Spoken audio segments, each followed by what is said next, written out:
Today I have the pleasure of introducing the Kuan Yin Oracle. As you can see, I've got a few decks by Blue Angel Publishing. I use them for myself and for readings for others. I also put the odd card on my altar for empowerment to bring that energy in.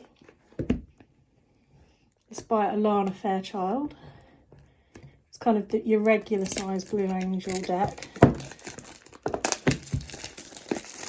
Nice sturdy box.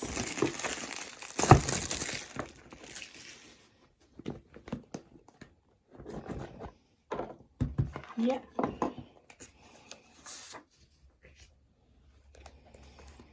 Nice chunky book. Card messages. 2 to 3 pages for each particular card.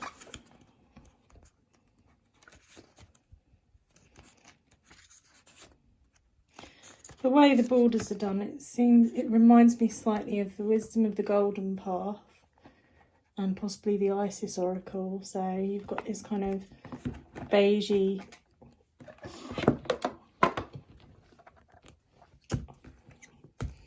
surround there.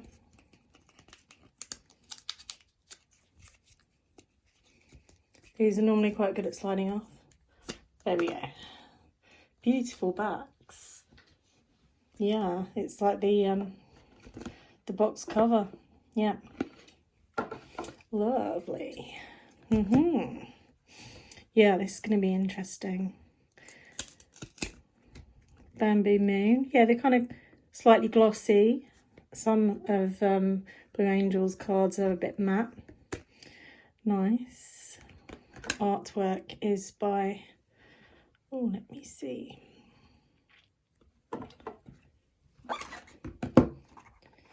They normally say about the author.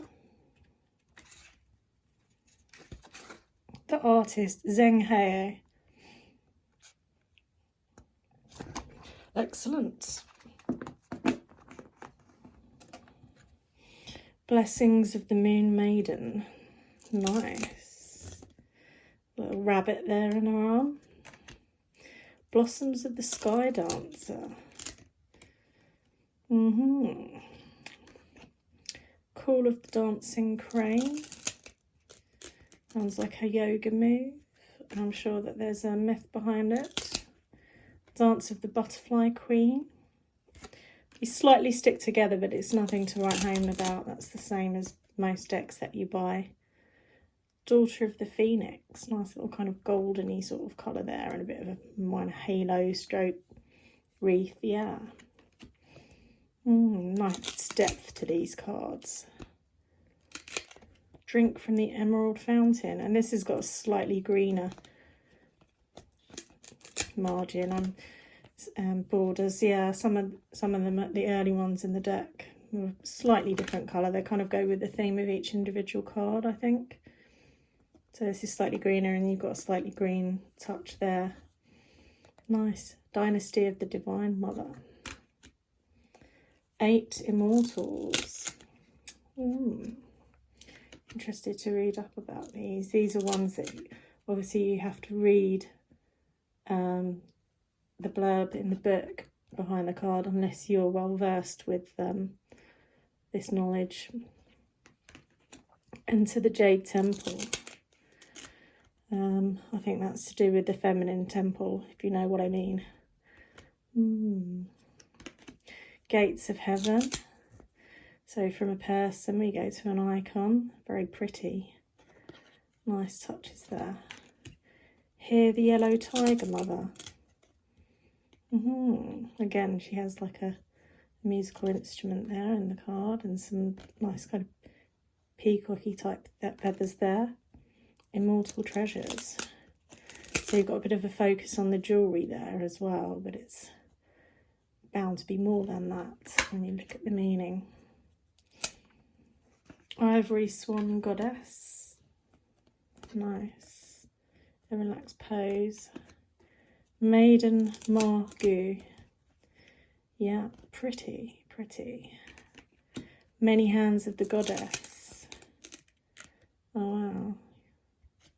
I think if you're doing intuitive reading, you're not that familiar with the blurb behind the cards or the culture. Many hands of the goddess.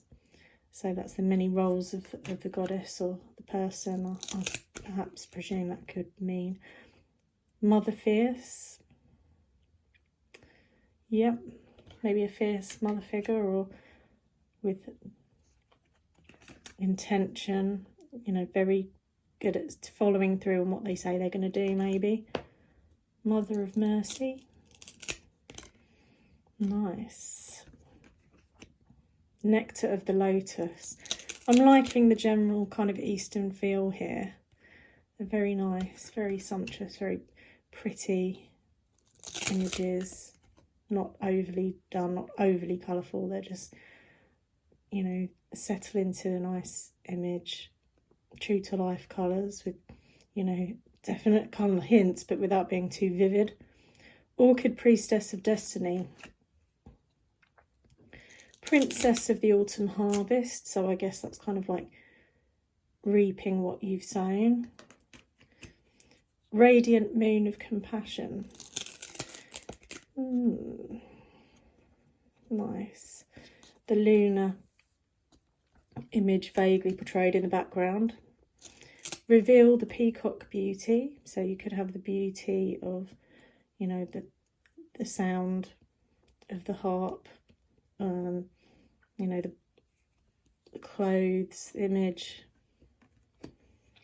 Sacred River Yangtze. Interesting. Yeah, so obviously that's, I very much think it's going to be about a river of a flowing energy. Shining Lotus.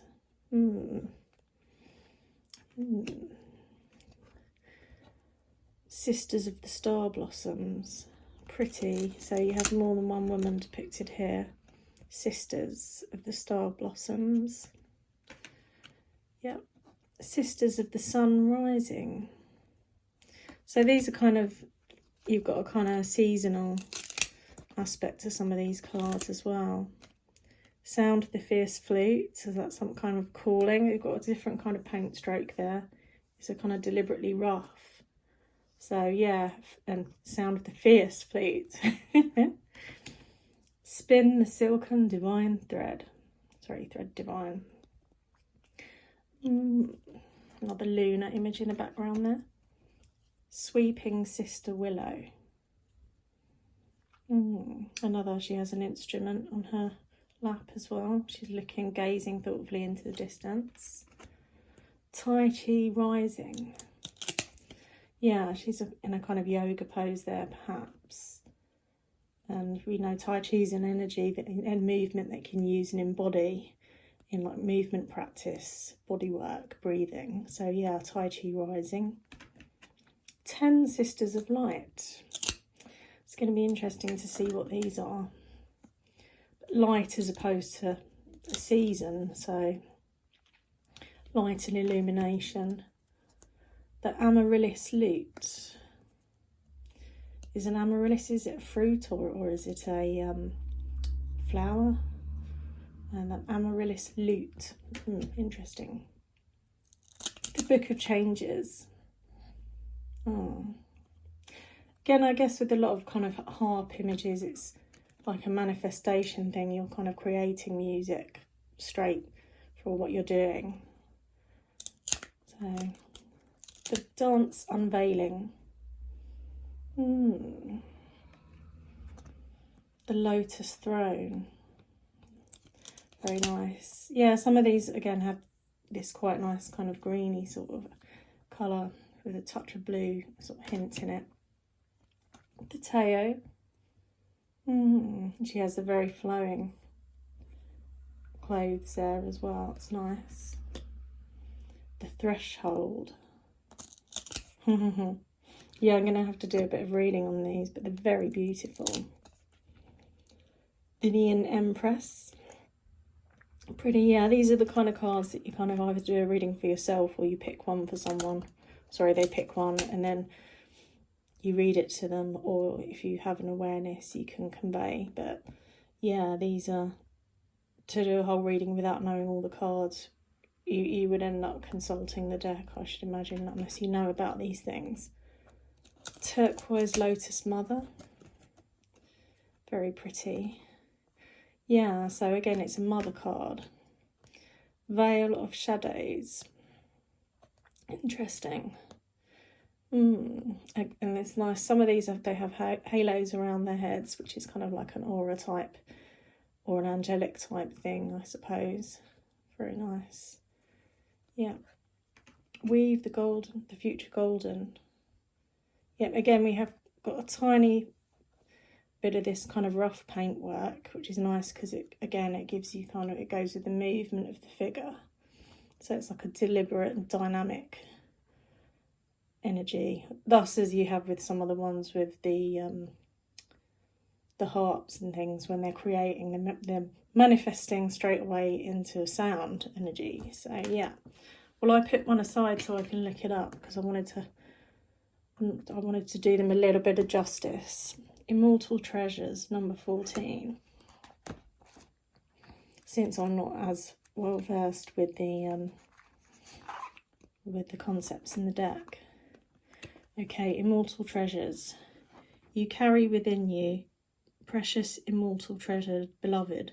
They exist beyond life and death, belonging to the celestial heavenly realms of the divine presence within you. Kuan Yin now guides you to honour these treasures, the gifts of your soul, which include the ability that you have to transmit healing. Honour yourself as a healer, beloved. Whether formally or informally, your soul brings a special healing light to humanity. You have divine support in your role as a healer, in whatever way, usual or highly unusual, that this is unfolding for you now. Yeah, I could continue. But yeah, it's a very good image. It's about treasures within. So that's, you know, a lovely concept. And this is about being a healer. And then you have the meditation you can do to hone in on the energy of this card as well. So yeah, and there's reference to breath work in there as well. Sitting or lying in a peaceful place with the soft music playing, perhaps, and the phone switched off. Yeah, so that's a meditation or guided meditation that you can do. Prayer of the Immortal Treasures. Beloved Kuan Yin, may I feel the compassion that you have for me within the depths of my own being. May I have compassion for myself in the same way I do for others. May I accept and meet my needs for wellness and fulfillment. May I receive healing with grace and gratitude. I open now to fully receive, activate, and shine forth the immortal treasures in my own divine soul. Help me, beloved Mother, to do this with love, trust, and grace. Om Mani Padma Hum. Okay, so yeah, you can see how these are not kind of to do a whole reading for. Well, I suppose if you know them, the cards well, you might be able to home in on the energies, but not straight off. But these are truly beautiful cards, and I will look forward to working with them, and at least one or the other of them is going to find their way on my altar. The backs are beautiful, again, they're non-reversible, so, but I don't work with reverse anyway, but each to their own. But yeah, this doesn't really feel like a reversible deck, really. Beautiful images. Some of them have a nice kind of golden touches of red. Got a bluish border there. Yeah. And they've got slightly different styles in which they've been painted in. Yeah, so some slightly more stylistic than others. Some very painterly, and others a little bit more kind of almost watercolory. Beautiful images. Yeah, it's a feminine deck, very feminine deck. It's lovely, lovely box. Lovely cards, lovely book. Yeah. I look forward to working with you.